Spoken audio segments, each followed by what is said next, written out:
In this video, we will study about mitochondria, its structure and function. As you all know, mitochondria is also known as powerhouse of the cell. What is its structure, how we can draw it, what are its different function and what are the special characteristic of it. Let's start with the structure of the mitochondria. So first of all, we are studying here mitochondria. This mitochondria is discovered by, first of all, follicle. Discovered by follicle. And the name mitochondria, or you can say the term mitochondria, is coined by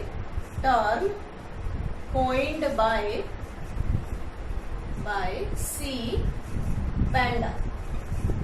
These are two important scientists related with them. First is Kolliker, who discovered it, and second who coined the term mitochondria is C. Benda. अगर हम mitochondria के number की बात करें तो किसी भी cell में कितना माइटोकॉन्ड्रिया या कितना नंबर उसका प्रेजेंट होता है, तो नंबर अप टू 1000 to 1600 पर सेल, मीन्स एक सेल में 1000 से लेकर और 1600 तक माइटोकॉन्ड्रिया हो सकते हैं. क्यों? क्योंकि माइटोकॉन्ड्रिया का मेन काम होता है एनर्जी प्रोडक्शन करना सेल्स के लिए, तो इसलिए उसका नंबर सेल्स में ज्यादा होना चाहिए. नेक्स्ट कहता है कि प्लांट सेल में एनिमल सेल के कंपैरेटिवली माइटोकॉन्ड्रिया का नंबर फ्यूअर होता है. प्लांट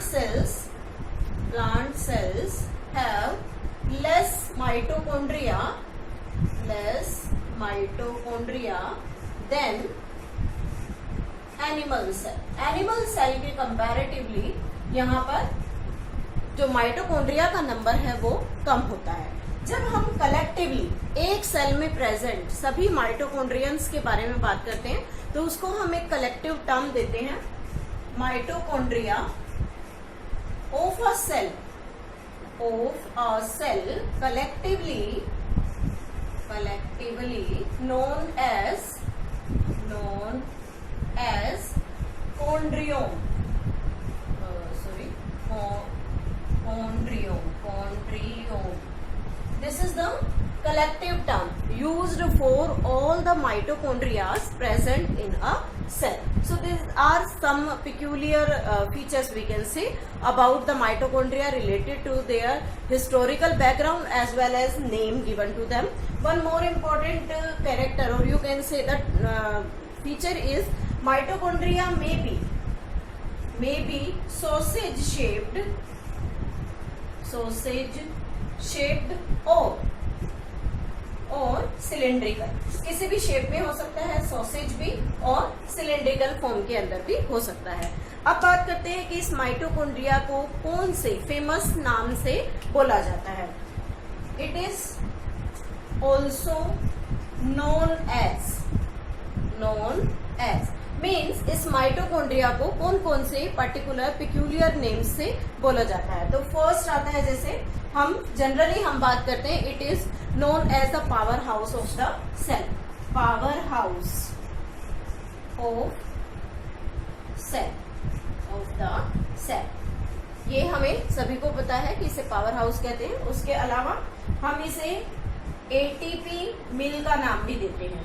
मिल जहां पर कोई भी चीज प्रोड्यूस होती है, तो यहाँ पर जो प्रोडक्शन हो रहा है वो किसका हो रहा है?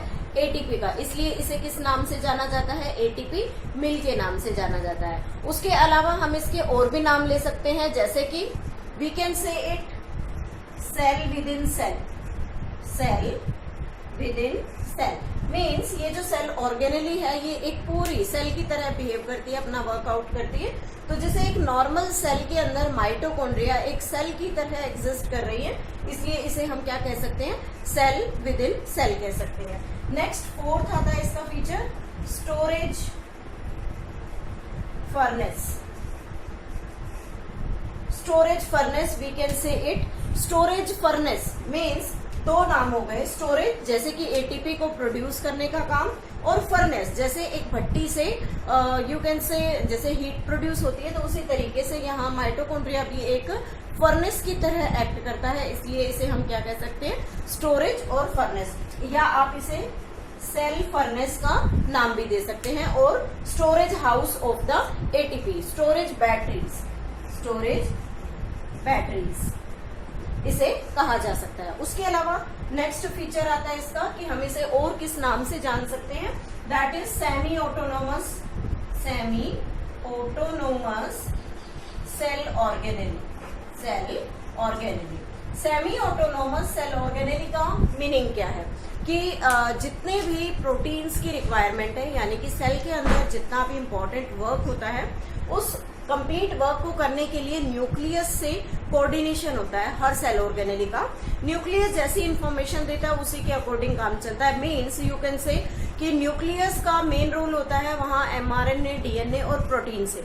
तो जो भी प्रोटीन सेल के अंदर सिंथेसाइज होगा उस प्रोटीन से सभी वर्कआउट करते हैं। लेकिन यहाँ पर जो माइटोकॉन्ड्रिया जो सेल ऑर्गेनेली है वो अपनी चॉइस के कुछ प्रोटीन खुद ही बनाती है, वो न्यूक्लियस से नहीं लेती। लेकिन जिन प्रोटीन्स को वो खुद मैन्युफैक्चर नहीं कर सकती वो प्रोटीन उसे न्यूक्लियस से मिलते हैं। तो दो तरह से काम कर रही है। Means we can say that it not completely depends on the nucleus, ये कंप्लीट न्यूक्लियस पर डिपेंड नहीं करती, कुछ फंक्शन ये सेल्फ बेसिस पर पूरे करती है, इसलिए इसको सेमी ऑटोनोमस कहा गया है। Semi means half, auto means self कुछ प्रिपेयर करना, और जो रिमेनिंग चीजें हैं जिनके बिना इसका काम नहीं चलता उनको गेन करने के लिए ये क्या करती है, न्यूक्लियस पर डिपेंड करती है। तो इसलिए इसे क्या कहा जाता है, सेमी ऑटोनोमस सेल ऑर्गेनेली कहा जाता है। उसके अलावा हम इसे कह सकते हैं most busy and active cell organelle. Means ये एक ऐसी ऑर्गेनेली है जो सबसे ज्यादा वर्कआउट करती है। सबसे ज्यादा वर्कआउट क्यों? क्योंकि सेल को पूरी एनर्जी को प्रोड्यूस करना, उसे मतलब सप्लाई करना, वो काम इसका 24 घंटे 24/7 चलता रहता है। उसके अलावा एक्टिवली ये उस चीज में पार्टिसिपेट करती है, इसलिए इसको हम क्या कहते हैं, most busy and active cell organelle का नाम दिया जाता है।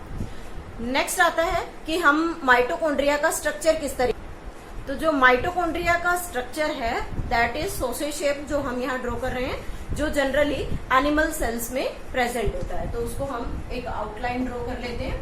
माइटोकॉन्ड्रिया का जो स्ट्रक्चर यहाँ हम ड्रॉ कर रहे हैं इट इज डबल मेम्ब्रेन। जैसे कि हमने लोअर क्लासेस में भी पढ़ा है कि माइटोकॉन्ड्रिया एक डबल मेम्ब्रेन ऑर्गेनेली है, लेकिन उसके जो दोनों मेम्ब्रेन्स हैं they are different from each other. क्यों? क्योंकि एक मेम्ब्रेन उसकी कॉन्टिन्यूअस होती है और दूसरी मेम्ब्रेन इनफोल्ड होती है, यानी कि सेल के अंदर की साइड उसकी इनफोल्डिंग होती है। तो यहाँ लेबल कर लेते हैं, इट इज आउटर मेम्ब्रेन, जो बाहर की साइड पर प्रेजेंट। स्ट्रक्चर में जैसे आउटर मेम्ब्रेन जो सबसे आउटर मोस्ट कवरिंग है, इनर मेम्ब्रेन ये इनर लाइनिंग है, इनर मेम्ब्रेन। इन दोनों के बीच में यहाँ पर एक स्पेस प्रेजेंट है। हम यहाँ इसको थोड़ा डिफरेंटली शो कर देते हैं, दिस लाइट, ये मैंने यहाँ पर हल्का सा ग्रीन से शो किया है। तो that space is known as perimitochondrial space means दो मेम्ब्रेन्स के बीच का स्पेस पेरी माइटोकॉन्ड्रियल स्पेस कहलाता है। अब यहाँ पर जो सेल ऑर्गेनेली है इसको दो कंपार्टमेंट्स में डिवाइड किया गया। वो दो कंपार्टमेंट्स क्या है, ये जो आउटर और इनर मेम्ब्रेन के बीच का स्पेस है इसे हम बोलते हैं आउटर कंपार्टमेंट,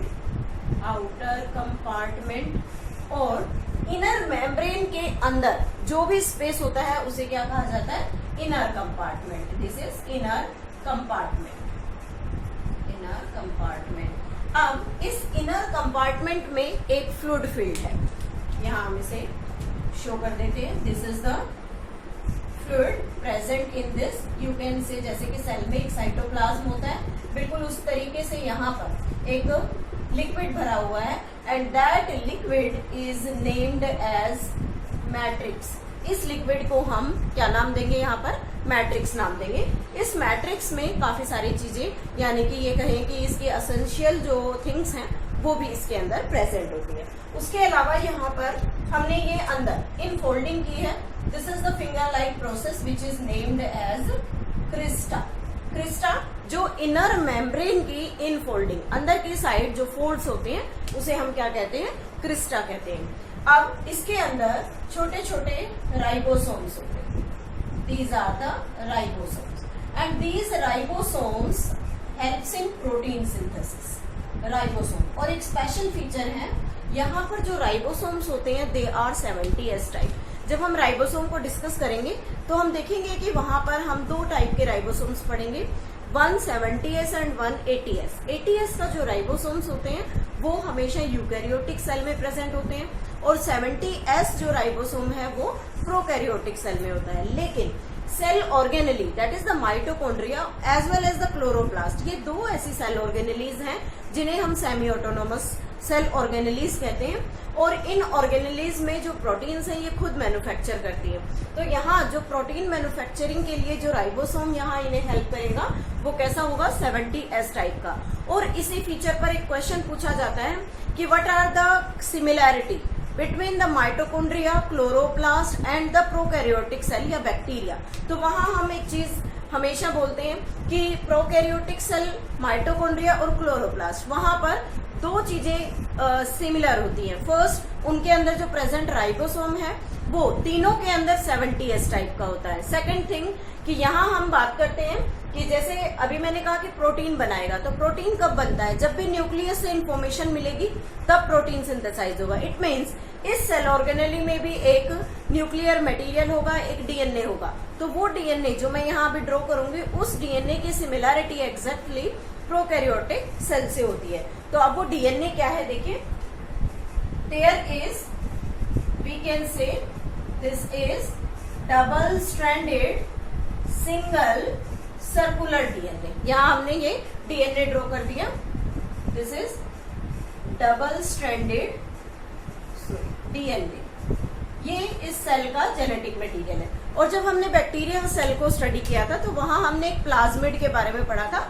प्लाज्मिड का स्ट्रक्चर भी बिल्कुल इसी की तरीके से था कि उसके अंदर भी डबल स्ट्रैंडेड डीएनए होता है जो अपनी इंफॉर्मेशन या अपने थ्रू बनाए जाने वाले प्रोटीन्स जो हैं वो खुद कर सकता है. तो उसे भी हमने एक नाम दिया था कि वो भी सेमी ऑटोनोमस है जो सेल्फ रेप्लिकेट कर सकता है. तो सिमिलैरिटी यहाँ पर दो हो गई, माइटोकॉन्ड्रिया में, क्लोरोप्लास्ट में और बैक्टीरियल सेल में. Two things are important and similar in all cases, 70S का राइबोसोम और डीएनए, ये दोनों चीजें काफी इंपॉर्टेंट है. अब बात क्या आती है यहाँ पर?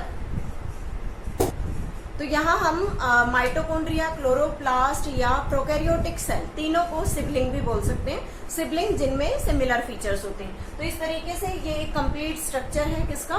माइटोकॉन्ड्रिया का, जिसमें क्या क्या है? आउटर कंपार्टमेंट जो आउटर मेम्ब्रेन के जस्ट इनर साइड पर होता है. आउटर मेम्ब्रेन कॉन्टिन्यूअस है. इनर मेम्ब्रेन जो इनसाइड इनफोल्डिंग्स करती है और जो इनफोल्डिंग का स्ट्रक्चर है उस आउटर मेम्ब्रेन में लिपिड्स का कंटेंट ज्यादा है और इनर मेम्ब्रेन में प्रोटीन का कंटेंट ज्यादा है. तो outer membrane consist of more lipids in it and inner membrane consist of more proteins in it.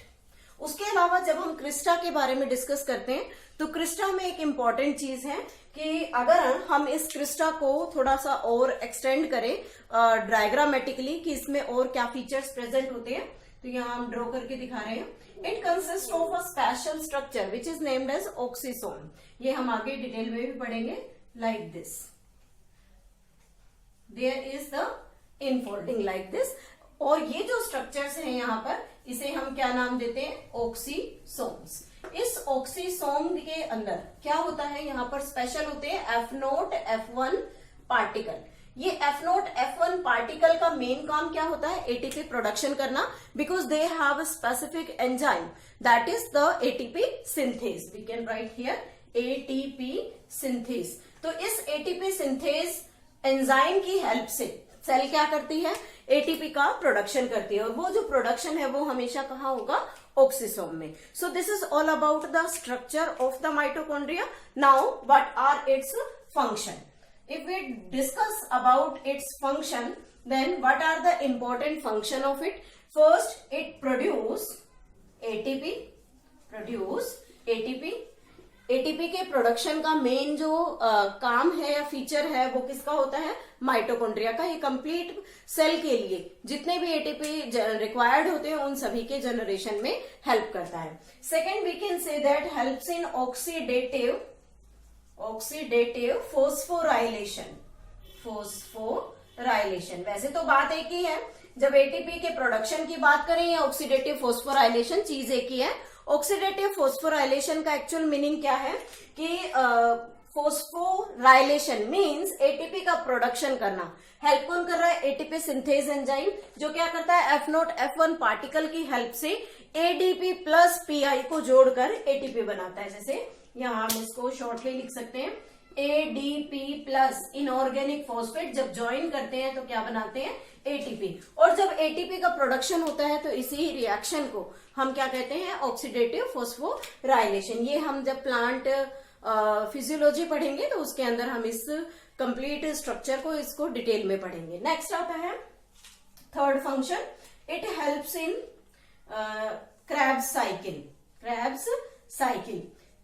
Krebs cycle जो रेस्पिरेशन का पार्ट है। जब हम रेस्पिरेशन स्टडी करते हैं तो कहते हैं हमेशा कि क्रेब्स साइकिल हमेशा माइटोकॉन्ड्रिया में कंप्लीट होती है in the presence of oxygen, ताकि इस क्रेब साइकिल का रिजल्ट क्या निकले, more and more amount of ATP will produced from hair.